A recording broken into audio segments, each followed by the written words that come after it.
Welcome back. What I am about to share with you is not just another Skyrim mystery. This is a confession that the College of Winterhold has buried for nearly a century. Today we are talking about the Augur of Dunlain, the brilliant student who became something beyond human, and the terrible truth about what really destroyed the city of Winterhold. In the darkest depths of the college, trapped in a chamber of ice and ancient stone, there exists a sphere of pure magical energy. It was once a young Breton mage named Dunlain, the most gifted student the college had ever seen. His mastery of restoration magic was so complete that he could manipulate the very essence of body and soul. But his thirst for ultimate power led him to attempt a transformation that should have been impossible. He succeeded, and in succeeding, he caused the great collapse that killed thousands and destroyed Skyrim's greatest city. But he also saved the entire province from something far worse, a horror that still sleeps beneath Winterhold, held back only by his eternal vigilance. He is not a failed experiment. He is a prisoner who chose his own cell, sacrificing his humanity to protect a world that has completely forgotten him. And if you genuinely enjoy this kind of dark storytelling, consider subscribing and liking the channel, but only if it truly resonates with you. I need to tell you something before they find out what I know. Before the college decides I have learned too much. My name does not matter anymore because after tonight, I might not have a name to give. 3 months ago, I arrived at the College of Winterhold as just another student seeking to master the arcane arts. I thought I understood what magic was. I thought I knew the risks. But in the depths beneath this ancient place, I discovered something that changed everything I believed about power sacrifice and the terrible price of knowledge. They call him the Augur of Dunlain. Most students do not even know he exists. The instructors go silent when his name is mentioned, exchanging glances that say more than words ever could. But I had to find him. The Sijic monk who appeared to me said the augur held answers about the Eye of Magnus, about the catastrophe that nearly destroyed us all. What I found instead was a truth far more disturbing. Let me start with what you need to understand about Winterhold.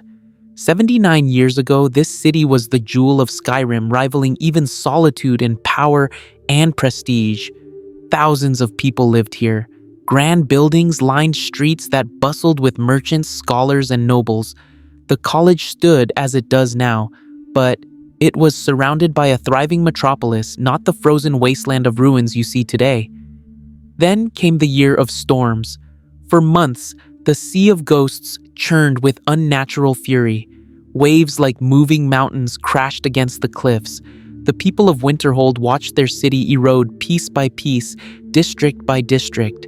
And then, one day, without warning, most of the city simply fell into the sea. Thousands died in moments. Entire neighborhoods vanished beneath black water. But the College of Winterhold stood untouched. Not a single stone shifted. Not one mage perished. The college remained on its pillar of rock as if protected by some invisible shield, while everything around it crumbled and drowned. The survivors looked up at that pristine building and they knew. They knew the mages had done this, or at the very least they could have stopped it. The hatred that took root that day has never died. Even now, nearly 8 decades later, the people of Winterhold eye every mage with suspicion and contempt. The college claims innocence. Archmage Deneth wrote a formal letter to Jarl Valdemar, swearing the mages had nothing to do with the disaster. He said the college survived because of protective wards placed around the building generations ago, ancient magic meant to preserve the knowledge within. The Jarl accepted this explanation publicly, but privately, no one believed it. How could wards powerful enough to withstand what destroyed an entire city be so conveniently precise? Why save the college but not a single other building? Not the Jarl's palace, not the temples, not the homes of innocent families? I believed the official story when I first arrived.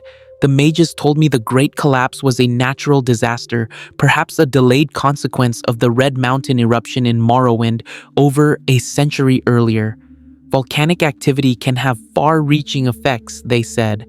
The eruption happened in the year 4E5, and scholars noted similar catastrophes across Tamriel in the years that followed. It made sense. It was rational. It let me sleep at night. Then I met Tolfdir. He is an older instructor, one of the few willing to discuss uncomfortable truths. Most of the other teachers dodge questions about the college's history, about what really goes on in the Midden, about experiments that went wrong. But Tolfdir seems to carry a weight, a knowledge of things he wishes he could forget. I asked him about the augur during a private lesson on destruction magic. The question came out casually, almost by accident. I had heard whispers from other students, fragments of sentences that stopped when I walked into a room. Someone or something living in the Midden dark, a former student who became something else. I needed to know if it was real or just another ghost story students told to frighten each other. Tolfdir's face went pale. He set down the frost spell he had been demonstrating and looked at me for a long moment.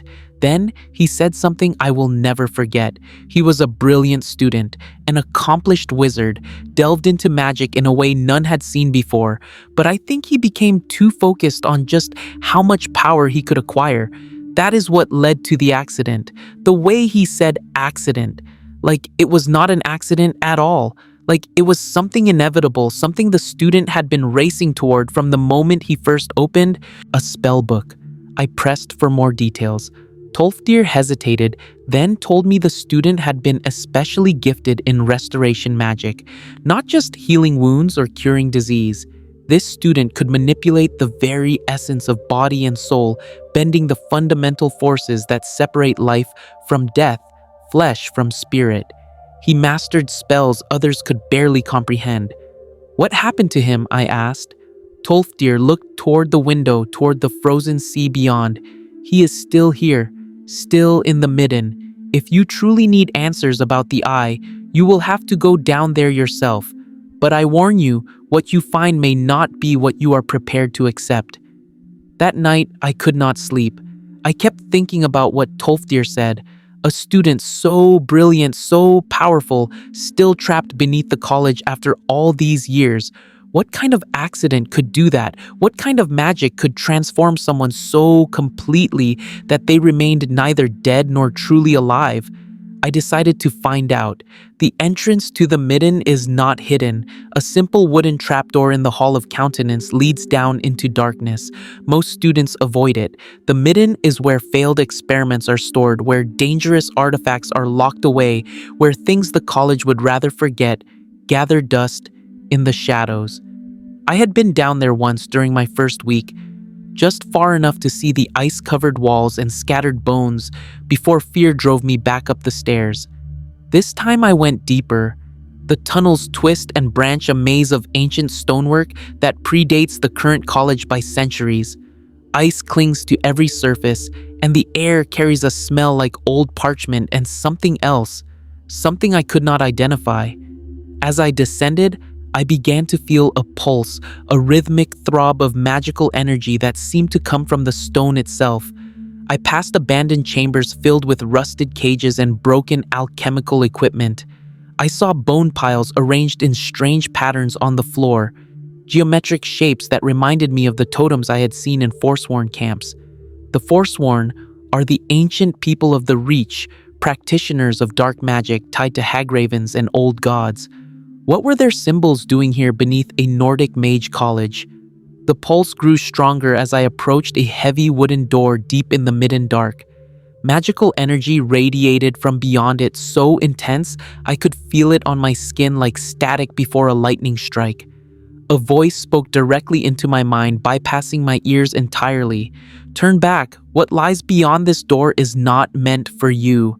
My hand trembled on the door handle. Every instinct screamed at me to run, to climb back to the surface and forget I had ever come down here. But I had gone too far. I needed to know. I pushed the door open. The chamber beyond defied description. A massive well dominated the space, ancient stone carved with runes I did not recognize. And above the well, hovering in the air, was a sphere of pure light.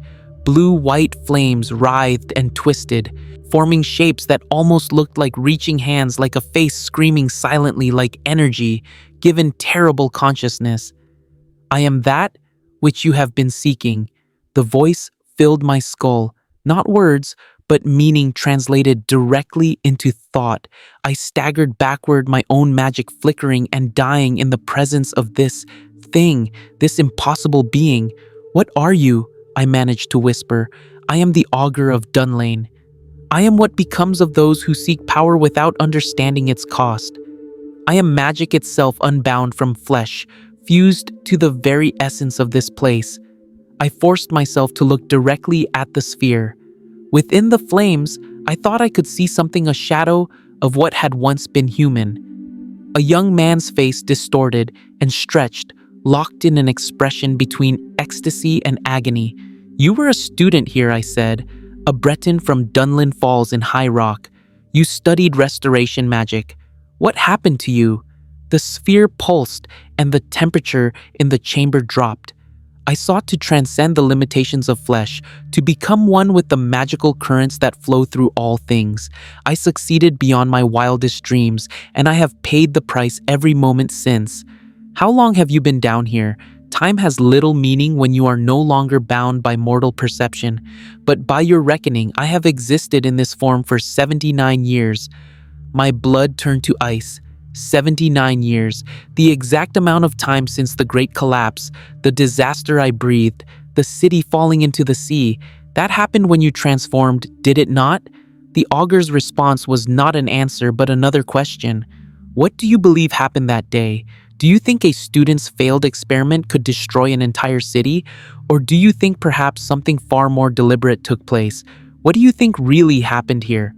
Drop your thoughts in the comments, because the truth I am about to reveal changes everything we thought we knew about the College of Winterhold. The sphere drifted closer, and I felt its energy wash over me like cold fire. You seek to understand the past, but the past is written by those who survive to tell their version of events. I will tell you what I remember, but memory is a strange thing when your mind has been stretched across decades of pure existence. I steadied myself against the wall. Tell me. I need to know. I was born in Dunlain, a small village in the western reach of High Rock. My mother was Breton, but my father's bloodline traced back to the old reachmen, the augurs who could see the threads of fate before they were woven. That gift ran in my veins. I could sense magic in ways others could not, could manipulate forces that normal mages struggled to even perceive. The augur paused, and the flames dimmed slightly. When I came to Winterhold, I was 17 years old. Brilliant, they called me. Unprecedented. Colette Marantz herself said I had mastered restoration spells that took most mages decades to even attempt. But restoration was never enough. I wanted to understand the fundamental nature of magic itself, not just how to cast spells, but what magic truly was at its core. And you discovered something, I said. I discovered that magic is alive, conscious. It flows through the world like blood through veins, and certain places, certain structures act as hearts that pump that energy. The College of Winterhold is one such place, built on ley lines older than the Nordic Empire, connected to magical currents that span the entire continent. I realized that if I could tap into those currents, if I could become one with them, I would have access to power beyond comprehension. The sphere began to spin slowly, and I saw fractures of light split off and orbit it like tiny moons. I spent 3 years preparing. I studied the ancient magic of the Reachmen, the techniques they used to commune with forces beyond mortal understanding. I learned how hagravens transformed themselves, how they sacrificed their humanity for power.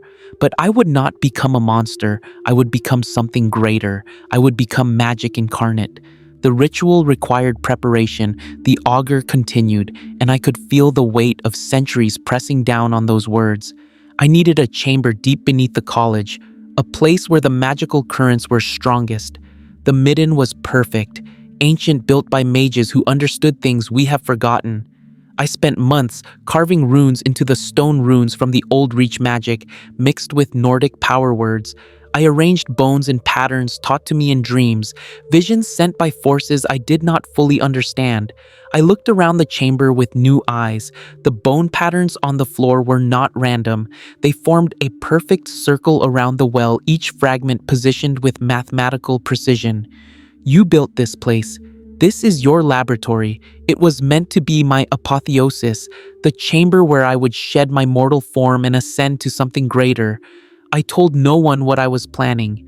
Not Tolfdir, though he suspected something. Not even the Archmage at the time. I worked in secret, coming down here during the hours when the other students slept, perfecting every detail. The sphere pulsed with what might have been remembered excitement or perhaps regret. On the night I performed the ritual, I felt invincible. I stepped into the center of the circle and spoke the words that would unbind my soul from my flesh. I felt my body begin to dissolve, felt my consciousness expand outward into the magical currents flowing through the college. It was beautiful, like seeing colors that do not exist, hearing music played on instruments made of pure thought. For one perfect moment, I understood everything. The nature of reality itself laid bare before me. But something went wrong, I said.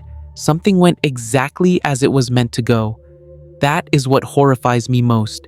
The transformation was successful. My physical form disappeared, converted entirely into magical energy. My consciousness fused with the ley lines running through this place. I became what I had always dreamed of becoming, and in that same instant, I realized the terrible truth. The augur drifted closer to me, and I could feel its presence like a weight on my chest. When I merged with the magical currents, I became aware of the entire college. Every spell being cast, every enchantment woven into the stone, every protective ward that had been placed over centuries of study. And I felt something else, something vast and terrible building beneath the city. My mouth went dry. What was building? The college sits on a foundation of magic older than recorded history. Wards placed by Archmage Shalador himself, who they say built Winterhold with a whispered spell. But those wards were not meant to protect the college. They were meant to contain something beneath it, something that had been sealed away for a reason lost to time. And the city of Winterhold, built on top of those wards over the centuries, had slowly been weakening them. I felt the floor beneath my feet suddenly seem less solid. You are saying there was something under the city, something dangerous. I am saying there still is. When I transformed, when I became part of the magical network that sustains this place, I felt it stirring. The weight of Winterhold pressing down on ancient seals, the erosion of protective magic as non-mages built their homes over sacred ground. The thing beneath was waking up, and it was hungry. The augur's light flared brighter, filling the chamber with blue-white radiance. I had a choice in that moment. I could complete my transformation, allow my consciousness to drift free into the currents of magic, become truly immortal and omniscient, or I could anchor myself here, use my newfound power to reinforce the failing wards, hold back what was trying to break free. I already knew what he had chosen. The fact that he was still here, trapped in this chamber, told me everything. You stayed. I stayed. I poured every ounce of my being into strengthening the wards. But I was new to this form, clumsy with power I barely understood. The energy I released was catastrophic. Magical force erupted from the college like a shockwave, not outward but downward, pushing against the thing beneath with crushing intensity. The earth shook, the stone groaned, and the cliffs that held Winterhold began to crack. My hands were shaking. You caused the great collapse. I prevented something far worse. The erosion that destroyed Winterhold was a consequence of the magical forces I unleashed, yes. But if I had not acted, if I had chosen transcendence over responsibility, the thing beneath would have broken free. Not just the city would have been destroyed. The entire hold, perhaps all of northern Skyrim, would have been consumed. The sphere dimmed, and for the first time, I heard something like grief in its voice. I felt every life that ended that day, every man, woman, and child who fell into the sea. Their Terror washed through me, their final moments burned into my consciousness.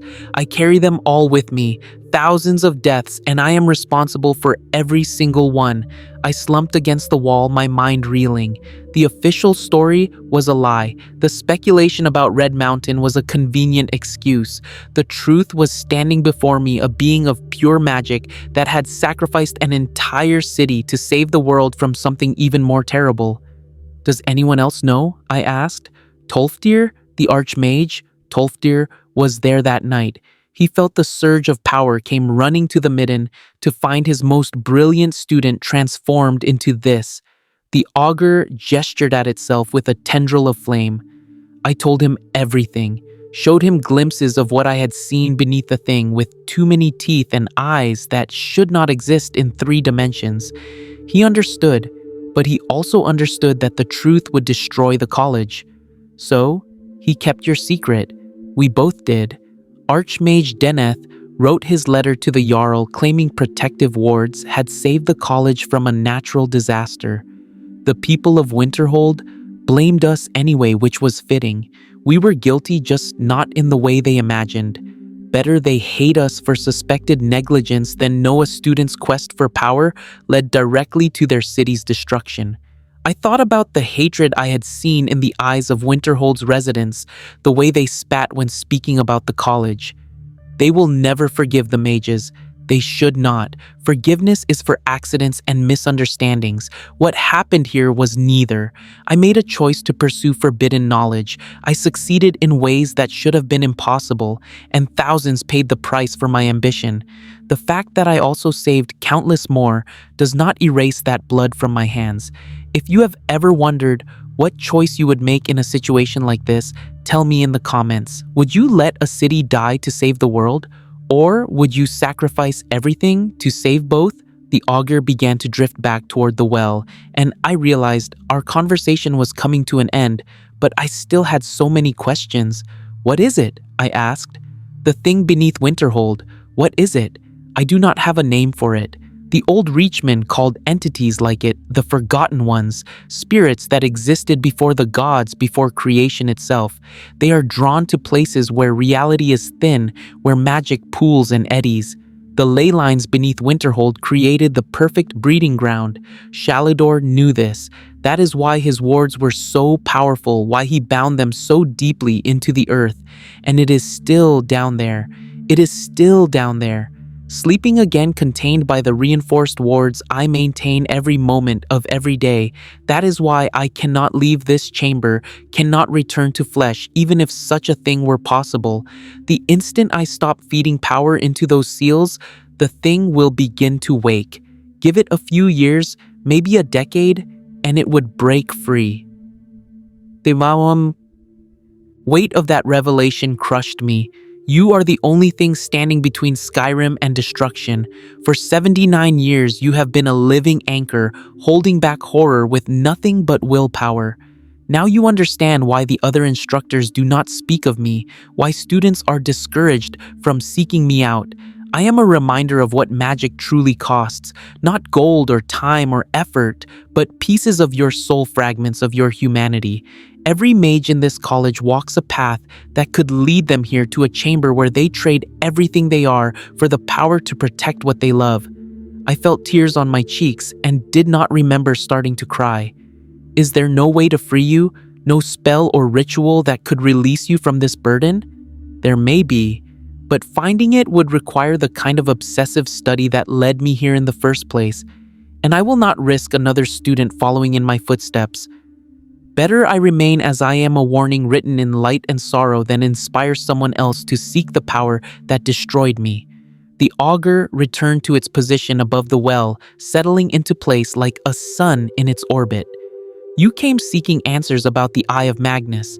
I will give them to you because the eye poses a different kind of threat. But first you must understand something crucial. The mage called Ancano has been down here. He spoke with me weeks ago seeking knowledge about harnessing the eye's power. I told him nothing, but he has learned enough on his own to be dangerous. What did you tell him? I told him that knowledge will corrupt. it will destroy, it will consume. I told him he seeks meaning and shelter in knowledge, but he will not find it. He did not listen. The Thalmor never listen. Their certainty in their own superiority blinds them to wisdom. The sphere pulsed once, sending ripples of blue light across the chamber. The Eye of Magnus is not a weapon or a tool. It is a fragment of creation itself, a piece of the very forces that shaped reality. Ancano believes he can control it, use it to achieve his goals of Thalmor dominance. But the Eye does not grant wishes. It amplifies what already exists within the user: his ambition, his hunger for power, his willingness to sacrifice others for his vision. The Eye will take all of that and magnify it until it consumes him and everyone near him. How do I stop him? You cannot stop him directly. His madness is already too far advanced, but you can recover the Staff of Magnus, a focusing tool created by the Archmage himself to interact with the Eye safely. With the staff, you can drain the Eye's power, render it inert before Ancano destroys the college in his attempt to harness forces he does not understand. I nodded, committing every word to memory. Where is the staff? In a place called Labyrinthian, the ruins of Shalador's original stronghold. But getting there is only the first challenge. The staff is guarded by its own protections tests left by Shalador to ensure only the worthy could claim it. You will need to prove yourself capable of wielding such power responsibly. The irony was not lost on me. A being created by the misuse of power was sending me to claim an artifact of even greater potential. And if I fail, then Ancano will activate the Eye of Magnus at full power. The resulting magical discharge will destroy the college, and the shock to the ley lines beneath will wake the thing I have spent nearly 8 decades keeping asleep. Winterhold will finally be avenged, as the college that survived its destruction is consumed by forces it cannot control. And then the Forgotten One will emerge, and a much larger tragedy will unfold. If this story has kept you listening this far, and you want more of these dark confessions from Skyrim, hit that subscribe button. It tells me someone out there is still paying attention to warnings like these. I straightened up, forcing steel into my spine. I will retrieve the staff. I will stop Ancano. I believe you. You have something most mages lack, the willingness to listen to warnings instead of dismissing them as cowardice. But hear this final piece of wisdom. When you face Ancano, when you see what the Eye has done to him, remember that I was once like him, brilliant, ambitious, certain that I could control forces beyond my comprehension. The only difference between Ancano and myself is that when my moment came, I chose sacrifice. He will choose dominion, and that choice will define everything that follows. The augur began to fade, its light dimming until it was barely visible against the darkness of the chamber. Go now. Time grows short. Ancano's experiments with the Eye grow bolder each day. Soon he will attempt the final activation, and then all our fates will be decided. I turned toward the door, then paused. Will I see you again? You will return to me when you are ready to master restoration magic at its highest level.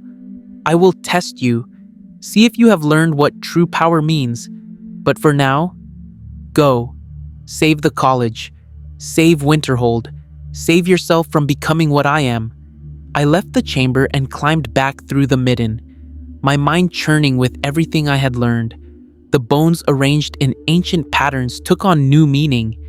The ice that clung to every surface was not natural cold, but the chill of magical forces held barely in check. And beneath it all, I could feel it now, a pulse like a sleeping heartbeat, the thing the augur kept locked away with nothing but his own transformed existence. When I emerged into the Hall of Countenance, dawn was breaking over the sea of ghosts. The first rays of sun painted the ruins of Winterhold in shades of orange and gold. Somewhere out there beneath collapsed buildings and drowned streets lay the bodies of thousands who died so the world could survive. Their ghosts walked these frozen shores, and the college stood as a monument to both the sacrifice that saved them and the hubris that killed them. I understood now why the people of Winterhold hated us. Not because they knew the truth, But because on some instinctual level they sensed it, magic had destroyed their city, not through malice, but through the same reckless pursuit of knowledge that drove every mage who walked these halls. The Augur of Dunlain was the ultimate expression of that drive, a man who achieved the impossible and was destroyed by his own success, and I was about to walk the same path. Seeking the staff of Magnus, preparing to face Ancano and the Eye, diving deeper into magical forces I only partially understood. The Augur's warning echoed in my mind. Knowledge will corrupt, it will destroy, it will consume. But what choice did I have? If I did nothing, Ancano would activate the Eye, the college would fall, and the horror beneath Winterhold would wake to a world unprepared for its hunger. So I would go to Labyrinthian. I would face Shalidor's tests. I would claim the staff and stop Ancano no matter the cost. Because that is what mages do. We pursue knowledge even when it leads us to damnation. We seek power even when it transforms us into something unrecognizable. We save the world by damning ourselves. The Augur of Dunlain taught me that, and I pray to every divine that I do not end up like him, a warning written in light, trapped forever in the consequences of my own brilliance. I left for Labyrinthian the next morning. Tolfdir gave me the key without questions, but I saw something in his eyes. Recognition. He knew I had spoken with the Augur. He knew what I had learned, and he was terrified for me. The journey through Hjalmarch was bitter cold, even by Skyrim standards. The wind cut through my robes like ice made of knives, and the ground crunched beneath my boots with a sound like breaking bones. Labyrinthian rose from the frozen marsh like a wound in the earth, ancient towers reaching toward gray skies, walls covered in frost and failure. This was Shalidor's stronghold. The greatest archmage in Nordic history had built this place in the First Era, filling it with knowledge and power beyond comprehension. Then he abandoned it, sealed it with protections meant to last forever. The ruins stood as a testament to the same lesson the Augur had taught me. Even the greatest mages eventually recognized that some knowledge is too dangerous to preserve. I entered through broken gates, past statues whose faces had been worn smooth by centuries of wind. The interior was a maze of collapsed corridors and frozen chambers. Draugr shambled through the darkness. Ancient Nord warriors cursed to an eternity of restless death. I put them down with fire and lightning, their desiccated bodies crumbling to dust. But the real dangers were not the undead. They were the puzzles, the magical locks Shalidor had left behind to test anyone seeking his greatest creation. I spent hours deciphering the sequence of rotating pillars, matching symbols that represented concepts from an age when magic was written in runes instead of words. Each solution revealed another passage, another chamber, another layer of protection. Deep in the heart of Labyrinthian, I found the ceremonial door. Beyond it lay Shalidor's throne room, and somewhere in that space, the staff of Magnus waited. But the door would not open to force or conventional magic. It required something else. It required the totem of Labyrinthian, a key, split into pieces and hidden throughout the ruins. I backtracked through passages I had already cleared, searching every corner, every hidden alcove. I found the first piece in a chest guarded by a spectral dragon priest, its ancient mask still radiating power after thousands of years. The second piece was trapped in ice, frozen solid until I melted it with sustained flame. The third required solving a puzzle involving moon phases and star positions, knowledge that took me back to lessons I had barely paid attention to during my first weeks at the college. When I finally assembled the complete totem, my hands were numb from cold and my magicka reserves were nearly depleted. But I pressed the totem into the slot on the ceremonial door, and the ancient mechanism groaned to life. Stone scraped against stone and the door swung open, revealing the chamber beyond. Shalidor's throne room was vast and empty. No furniture, no decorations, just a circular space with a domed ceiling covered in constellations. And in the center, standing upright as if waiting for me, was the staff of Magnus. The moment I touched it, I understood why the augur had sent me here. The staff was not just a tool for focusing magic, it was a filter, a lens through which power could be channeled safely without corrupting the user. Shalador had created it specifically to interact with artifacts like the Eye of Magnus, knowing that direct contact with such forces would drive even the strongest mage to madness. But touching the staff also showed me something else, a vision brief but vivid of Shalador himself standing in this very room. He was old, his beard white, his eyes carrying the weight of centuries, and he was speaking to someone I could not see. The eye must never be used, Shalador said in my vision. It is not a tool, but a test. Those who seek to harness it reveal themselves as unworthy of the power they crave. But I cannot destroy it. Forces that created the world cannot be unmade by those who merely inhabit it. So I have hidden it, placed it where only fools would look. And I have created this staff so that if a fool does find the eye, a wiser soul might have a chance to stop them.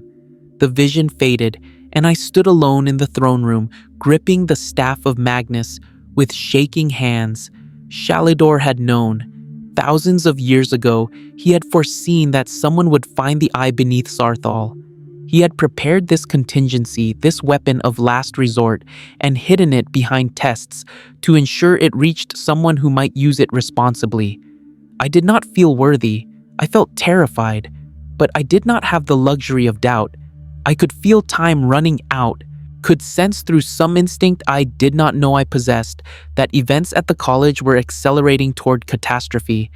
I ran from Labyrinthian, the staff clutched tight, pushing my exhausted body beyond its limits. The journey back to Winterhold took 2 days of nonstop movement, fueled by stamina potions and desperation. When I finally saw the college rising on its rock pillar against the northern sky, I knew immediately that I was too late. The air around the college shimmered with magical distortion. Reality itself seemed to bend and warp as if something was pulling at the fabric of the world. I sprinted across the bridge, ignoring the vertigo that came from looking down at the sea of ghosts far below. The front gate stood open and inside chaos reigned. Students ran in every direction, their faces twisted with panic. Magical energy arced between the buildings, random discharges of power that exploded in bursts of flame and frost. And from the Hall of Elements, a pillar of pure light erupted into the sky, bright enough to hurt my eyes even from a distance. I pushed through the fleeing crowd and entered the hall. What I saw there will haunt me until my final breath. The Eye of Magnus floated at the center of the hall, a sphere of concentrated power that made the augur look like a candle flame by comparison. It was enormous, easily 15 feet in diameter, and it pulsed with colors that should not exist. Looking at it directly caused my vision to split, showed me angles and dimensions that my mind could not process. And standing before the eye, arms outstretched, was Ancano. He had changed. The transformation had already begun. His skin glowed with the same impossible light as the eye, and when he turned to look at me, his eyes were windows into something vast and hungry. He smiled, and his teeth were too white, too perfect geometry translated into flesh. "You are too late," Ancano said, and his voice echoed with harmonics that made my bones ache. "I have already begun the process. The eye responds to my will. Soon I will harness its power completely, and the Thalmor will reshape this world according to our vision." I raised the staff of Magnus, feeling its weight in my hands.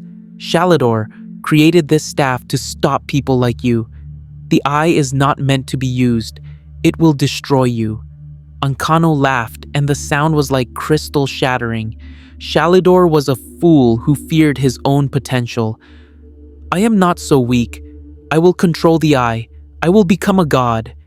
He turned back to the eye, and I saw magical energy flowing from it into his body, saw his form beginning to destabilize as power beyond comprehension flooded through him. The hall shook, stone cracked, and I realized that if I did not act now, the entire college would be torn apart. I aimed the staff at the eye and activated it. The staff pulled. That is the only way I can describe it. It created a drain of void that siphoned power from the eye back through itself and into the ground. The eye dimmed its light flickering as the staff disrupted the connection between it and Ancano. Ancano screamed. He turned on me, and the fury in his eyes was apocalyptic. "No! I was so close! You cannot stop what has already begun." He unleashed magic at me with a force that should have killed me instantly. Lightning, fire, ice, all at once, a storm of elemental fury. But the staff protected me, created a shield that absorbed the worst of the assault. I held my ground, kept the drain active, watched as the eye's light continued to fade. "The augur warned you," I shouted over the roar of magic. "Knowledge will corrupt. It will destroy. It will consume. You sought power without understanding, and now it is eating you alive." Ancano's form was coming apart. I could see through him now, could see the magical energy that had replaced his flesh beginning to unravel. He clawed at the air, trying to maintain his connection to the eye, but the staff was too strong. Shalador had built it to counter exactly this scenario, and no amount of Thalmor arrogance could overcome the wisdom of the greatest archmage who ever lived. With a final shriek that shattered every window in the hall, Ancano exploded into pure magical energy. The force of it knocked me backward, sent the staff flying from my hands. I crashed into a pillar and felt ribs crack, tasted blood in my mouth. But when I looked up, the eye of Magnus was dark, inert. The staff had drained it completely, rendered it harmless. The immediate crisis was over. The other mages emerged from hiding, staring at the dormant eye with expressions of relief and horror. Tolfdir helped me to my feet, his old hands surprisingly strong. "You did it," he said quietly. "You stopped him." I nodded, unable to speak through the pain. But as the other mages celebrated, as they congratulated each other on surviving what should have been their doom, I felt something else. A pulse from deep beneath the college, a stirring that I had felt before in the Midden dark. The magical discharge from Ancano's death had disturbed the wards, not broken them but weakened them, and the thing beneath had noticed. I looked at Tolfdir, and I saw the same recognition in his eyes. He felt it too. The augur's burden had just become heavier. "I need to go back down," I said. "I need to speak with him again." Tolfdir did not ask who I meant. He simply nodded and handed me a healing potion.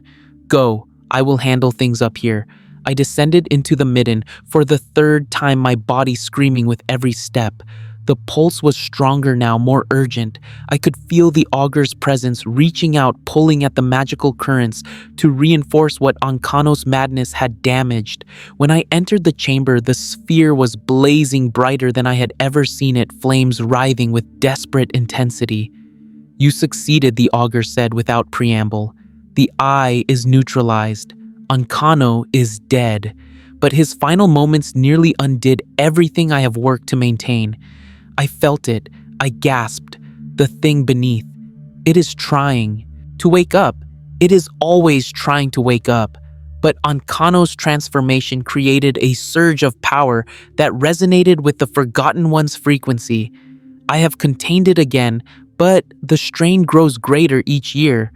The wards were designed to last forever, but forever is a concept that has limits when tested by forces that existed before time itself.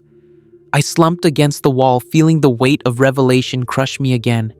What happens when the wards finally fail? When you can no longer hold it back? The augur was silent for a long moment. When it spoke again, its voice carried a terrible finality. "Then, someone else will have to make the choice I made. Sacrifice their humanity to become the next anchor, or allow the Forgotten One to break free and pray that the world has grown strong enough to face it. That is not a choice. That is just different flavors of damnation." Yes, now you understand the true nature of magic. It is not about power or knowledge or achievement. It is about choosing which damnation you can live with, or die with. The distinction becomes meaningless after enough time. I closed my eyes, feeling tears on my cheeks again. Is there no hope? No way to truly solve this? There may be, but finding it would require The augur trailed off, and I heard something I had never expected. Laughter. Bitter, broken, but genuine laughter. It would require the kind of obsessive research and reality-breaking experimentation that created me in the first place. Do you see the joke? The solution to my existence would demand the creation of another me. The cycle continues forever and always. I wanted to scream. I wanted to rage against the unfairness of it all, but I was too exhausted, too empty. Instead, I just sat there in the cold chamber listening to the pulse of the forgotten one beneath us, feeling the weight of knowledge I could never unlearn. What do I do now? I asked finally. You live, the augur said simply. You become Archmage, which you will within a few weeks. The current leadership died stopping Ankanos' assault. You carry the staff you saved, the college, the position is yours, and you use that authority to ensure no one else makes the mistakes we made. You hide the truth about me, about the collapse, about what lurks beneath. You let the people of Winterhold continue to hate the college because their hatred is easier to bear than their terror would be. You want me to lie. I want you to protect. Truth is a luxury for those who can afford its consequences. The people of Winterhold cannot afford to know that their city's destruction was necessary. The students upstairs cannot afford to know that their school sits on a prison containing horrors beyond imagination. And you cannot afford to let the guilt of necessary choices destroy you before you have accomplished what you must. I thought about Shalador, hiding the eye and the staff, letting future generations discover them without context. I thought about Tolfdir carrying the secret of what really happened for 79 years. I thought about every archmage who had led the college since the collapse, knowing the truth but never speaking it aloud. The burden was mine now, the knowledge, the guilt, the responsibility. I will protect them, I said. I will keep your secret. I will lead the college and ensure that what happened to you never happens again. That is all I ask. That is all any of us can do. Protect those who come after, even when protection requires lies and sacrifice and the slow death of our own souls. The augur dimmed, settling back into its normal luminescence. Go now. They need you upstairs. They need a leader who will tell them everything is fine, that the danger has passed, that the college stands strong. Give them that comfort. Let me bear the weight of what we both know to be true. I stood on shaking legs and walked toward the door. At the threshold, I paused and looked back at the sphere of light hovering above its well. Will it ever end? I asked. Will there ever be peace for you? Peace is for those who have not seen what I have seen. I am beyond peace now. I am simply necessary. That will have to be enough. I left the chamber and did not look back. The weeks that followed were a blur of responsibility and deception. Just as the augur predicted, I was named Archmage of the College of Winterhold. The ceremony was brief, attended by the surviving faculty and a handful of students brave enough to remain after Ankanos' rampage. No one from Winterhold proper came. The Jarl sent a formal letter of congratulations that barely concealed his contempt. I stood in the Archmage's quarters wearing robes that felt too heavy, looking out the window at the ruins of the city that my predecessor in madness had destroyed. The irony was not lost on me. I was now the leader of an institution built on secrets and sacrifice, standing in the exact place where Archmage Deneth had written his letter, denying responsibility for the great collapse. I understood him now, understood why he lied. The truth would have accomplished nothing except spread the horror further. Better to be hated for suspected negligence than to reveal that a student's quest for transcendence had killed thousands, and that the only thing preventing an even greater catastrophe was that same student's transformed consciousness trapped forever beneath the college. Tolfdir came to me on the third day of my tenure. He carried a wooden box, old and worn, sealed with wax that bore the symbol of the college. This was given to me 79 years ago, he said quietly, by someone who knew he would never be able to give it to anyone else. He asked me to pass it on when the time was right, when someone else joined our small circle of terrible knowledge. I opened the box. Inside was a journal bound in leather that had once been fine but was now cracked with age. The first page bore a name written in elegant script, the personal record of the student who would become the Augur of Dunlain. My hands trembled as I turned the pages. It was all here. His childhood in Dunlain Falls, the visions that had driven him to the college, the discoveries he made about the ley lines and the thing beneath Winterhold, and at the end, a final entry written the night before his transformation. Tomorrow I ascend.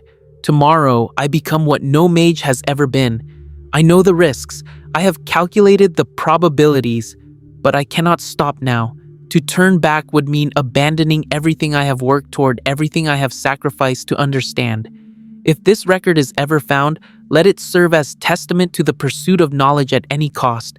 Let future mages know that I did not fail. I succeeded beyond measure. And may they learn from my success what true power demands.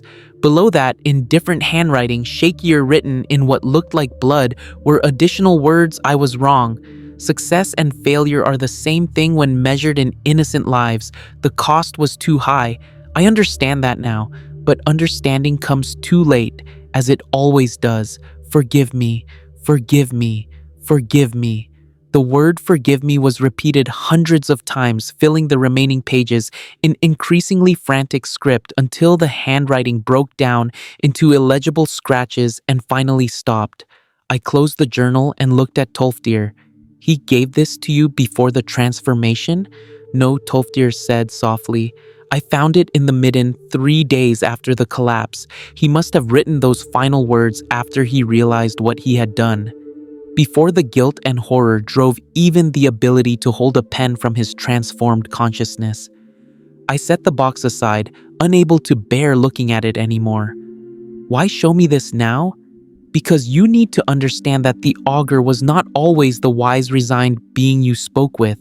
Once he was consumed by regret, so powerful it nearly destroyed what remained of his sanity.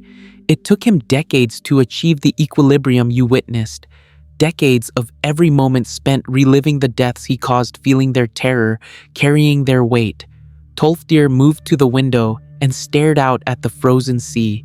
He endured that because he had no choice, because the alternative was abandoning his post and letting the Forgotten One break free. But you have a choice, Archmage. You can carry this knowledge without letting it consume you. You can lead this college without becoming another tragedy written in light. How? The word came out as a whisper. How do I live with knowing what I know? How do I teach students about the wonders of magic when I understand what those wonders truly cost? You remember that magic itself is not evil. Ambition is not evil. Even the pursuit of knowledge taken alone is not evil. What destroys us is the belief that we are exempt from consequences, that our brilliance elevates us above the rules that bind lesser minds. The Augur fell because he believed he could control forces beyond mortal comprehension. Ancano fell for the same reason. You will not fall because you have seen what happens when that belief takes root. I wanted to believe him, but I could still feel the pulse from deep beneath the college, that constant reminder of the horror kept at bay by a being who had once been human. What if the wards fail during my lifetime? What if I have to make the same choice? Tolfdir turned from the window, and his eyes held a sorrow I had never seen before. Then you will make it, just as he did, just as anyone who truly understands the stakes would make it, because that is what separates the wise from the clever. Clever mages pursue power. Wise ones understand when to sacrifice it. Over the following months, I settled into my role as Archmage. I taught classes on destruction magic, carefully emphasizing control over raw power. I revised the college's curriculum to include more extensive study of magical ethics and the history of experiments gone wrong. I personally reviewed every research proposal from advanced students looking for the telltale signs of dangerous obsession. And once a week late at night, when the other mages slept, I descended into the Midden dark to speak with the Augur. Sometimes we discussed magical theory, the nature of ley lines, the structure of reality itself. Other times, we simply shared silence, two beings bound by knowledge too terrible to speak aloud. He told me about Dunlain Falls, about his parents, about a childhood filled with visions he had not understood until it was too late. I told him about the students who reminded me of him, brilliant and driven and blind to their own limitations. "Do you ever regret it?" I asked him one night. Not the transformation itself, but the choice to stay, to anchor yourself here instead of ascending. The sphere pulsed thoughtfully. Every moment for the first decade, the regret was like acid eating away at what remained of my sense of self.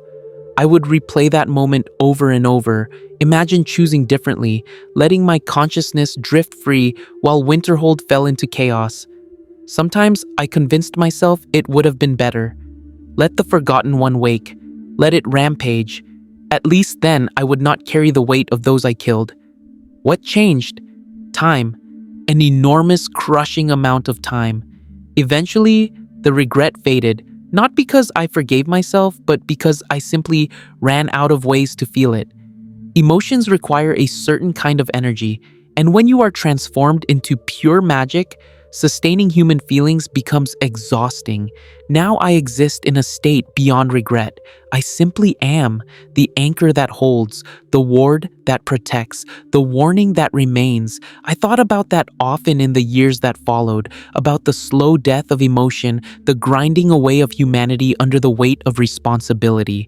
Some nights I feared I could feel it happening to me, the gradual dulling of joy, the mechanical execution of duties, the transformation from person into function. But then a student would master a difficult spell and their face would light up with genuine wonder. Or I would stand on the bridge to the college at dawn and watch the sun paint the ice in colors that took my breath away. And I would remember that I was still human, still capable of feeling, still alive in ways the Augur could never be again. The people of Winterhold never forgave the college. Their hatred endured through my entire tenure as Archmage and beyond. Sometimes I walked among the ruins past the foundations of buildings that had stood for centuries before the collapse. I would imagine the lives lived there, the families that had called those structures home. And I would carry their ghosts back to the college, adding them to the weight I bore. On the 79th anniversary of the Great Collapse, I held a private ceremony in the Hall of Elements, just myself, Tolfdir, and Colette Marantz, the only other living person who knew the full truth. We lit candles for each of the confirmed dead, nearly 3,000 in total. The flames filled the hall with flickering light, and we stood in silence, honoring the sacrifice that had saved the world at the cost of everything those people were. Afterward, I went to the Midden one final time as Archmage. My successor had already been chosen, another student who had proven both brilliant and humble, capable of great magic, but wise enough to fear it. Tomorrow, I would pass on the robes and the responsibility. Tonight, I needed to say goodbye to the being who had defined my entire tenure. The Augur was waiting, as it always was, as it always would be. "You are leaving," it said, not a question. It could feel my intention through the magical currents we both touched. "I am old," I replied. 73 years have passed since I first descended into this chamber and learned the truth. I have served the college as long as I am able. It is time to let younger hands carry the burden. You have done well. No catastrophes during your watch. No students transformed into monsters. No cities destroyed by magical hubris. That is a greater success than you realize. I had an excellent teacher in what not to do. The sphere pulsed with what might have been amusement. Will you tell your successor about me? Add another to our circle of terrible knowledge? I had thought about this question for months. Yes, they need to know what lies beneath their feet, what their true responsibility is. But I will also give them your journal. Let them read your words, understand the path that led you here. Perhaps seeing your journey will help them avoid repeating it. Perhaps each generation must learn the same lessons in blood and sorrow. That is the nature of wisdom. It cannot be inherited, only earned through pain. We were silent for a long time. Finally, I asked the question I had been carrying for decades. Do you think you will ever be free? Do you believe there is a way to end this without disaster? The augur considered, and I felt the weight of nearly 160 years of contemplation behind its response. I believe that all prisons eventually crumble. Whether that happens through wisdom or catastrophe depends on choices not yet made by people not yet born. But I also believe that my sacrifice was not meaningless. I bought time for the world to grow stronger, for mages to become wiser, for solutions to emerge that I could never have imagined. If my existence prevents one catastrophe while allowing room for future generations to find better answers, then the cost was worth paying. That is a terrible optimism. It is the only kind I have left. I stood to leave feeling every one of my 73 years in my joints and bones. Goodbye, Augur of Dunlain. May you find peace even if only in the spaces between moments. Goodbye, Archmage. May you find forgiveness even if only from yourself.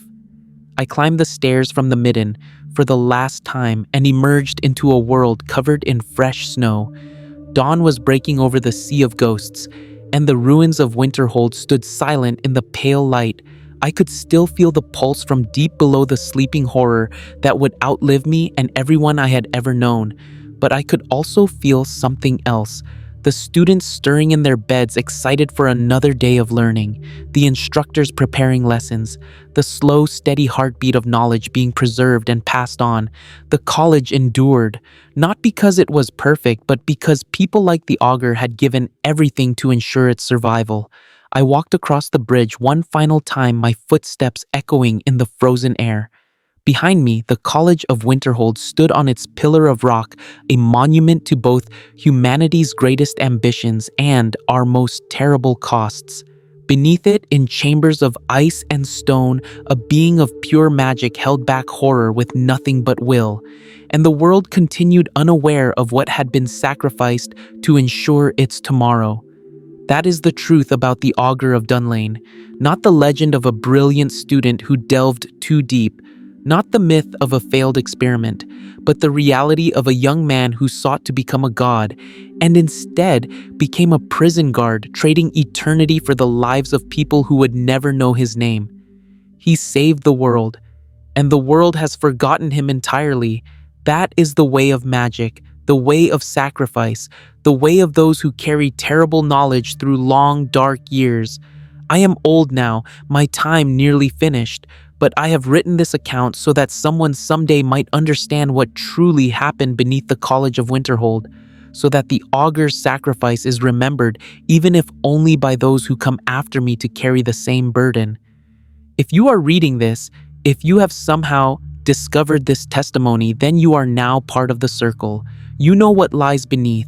You know what holds back the darkness, and you must decide, as we all have decided, what you will do with that knowledge. Will you keep the secret? Will you protect those who cannot bear the truth? Or will you reveal all and let the consequences fall where they may? Choose wisely.